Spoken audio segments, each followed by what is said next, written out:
बांग्लादेश के खराब हालात, क्या भारत को लग सकता है झटका? इस बात की शायद किसी ने कल्पना भी नहीं की होगी कि 15 साल से सत्ता में रहने वाले प्रधानमंत्री को इस तरह से अपना देश छोड़कर भागना पड़ेगा।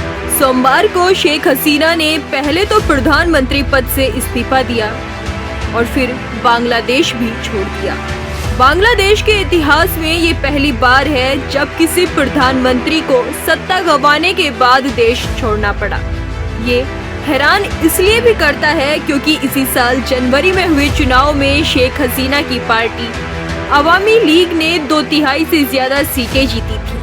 वो लगातार चौथी बार प्रधानमंत्री चुनी गई थी, लेकिन 7 महीने के भीतर ही उन्हें अपना देश छोड़कर भागना पड़ा। आपको बता दें कि गुरुवार को बांग्लादेश में अंतरिम सरकार की शपथ होगी। इस सरकार के मुखिया मोहम्मद यूनुस होंगे। गुरुवार को उनके साथ साथ 15 और सदस्य भी शपथ लेंगे। वहीं अगले कुछ महीनों में बांग्लादेश में फिर से चुनाव होंगे। फिलहाल शेख हसीना भारत में है। बताया जा रहा है कि कुछ दिन में शेख हसीना यूरोप के किसी देश में शरण ले सकती हैं। खैर, बांग्लादेश में जिस तरह के हालात हैं, उसका भारत पर भी असर पड़ने की संभावना है।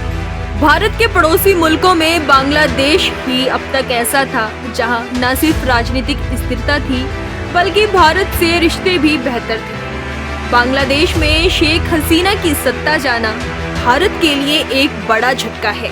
बांग्लादेश बना ही भारत की मदद से था और तभी से रिश्ते बेहतरीन थे। पिछले साल G20 समिट में भारत ने बांग्लादेश को स्पेशल गेस्ट के तौर पर बुलाया था, लेकिन अब शेख हसीना का सत्ता में न होना भारत के लिए मुश्किल हो सकता है। बांग्लादेश की सियासत में इस वक्त 2 ही बड़े चेहरे हैं, अवामी लीग की शेख हसीना और बांग्लादेश नेशनलिस्ट पार्टी की खालिदा जिया।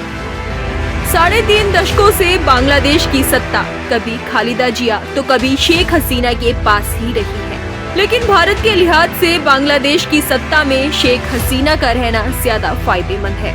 शेख हसीना भारत के ज्यादा करीब रही है। पिछले महीने शेख हसीना चीन के दौरे पर गई थी, लेकिन दौरा बीच में ही छोड़कर वापस आ गई। लौटते ही शेख हसीना ने अहम ऐलान किया था। उन्होंने कहा, तीस्ता प्रोजेक्ट में भारत और चीन दोनों की दिलचस्पी है, लेकिन वो चाहती हैं कि इसे भारत पूरा करे। दूसरी ओर खालिदा जिया की BNP का झुकाव इस्लामिक कट्टरपंथ की तरफ ज्यादा माना जाता है। BNP भारत से ज्यादा पाकिस्तान के करीब रहती है और इससे चीन को फायदा होता है क्योंकि पाकिस्तान उसका अच्छा दोस्त है। 2009 में शेख हसीना के प्रधानमंत्री बनने के बाद से भारत और बांग्लादेश के रिश्ते और मजबूत हुए थे। शेख हसीना की सरकार में बांग्लादेश में न सिर्फ भारत विरोधी आतंकी गुटों को खत्म किया गया, बल्कि इस दौरान आर्थिक संबंध भी बेहतर हुए। भारत और बांग्लादेश के बीच जबरदस्त कारोबार है। अच्छी बात यह है कि बांग्लादेश उन देशों में रहा जिनके साथ भारत फायदे में रहता है, क्योंकि भारत वहां से कम चीजें खरीदता था लेकिन बेचता ज्यादा था।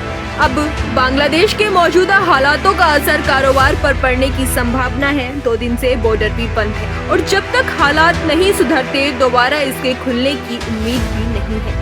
जाहिर है कि इससे भारत का एक्सपोर्ट प्रभावित होगा। इसके अलावा राजनीतिक और आर्थिक अस्थिरता का असर वहां काम कर रही भारतीय कंपनियों पर भी पड़ने की संभावना है। जब तक हालात पहले की तरह सामान्य नहीं होते, तब तक कमाई पर इसका असर पड़ सकता है।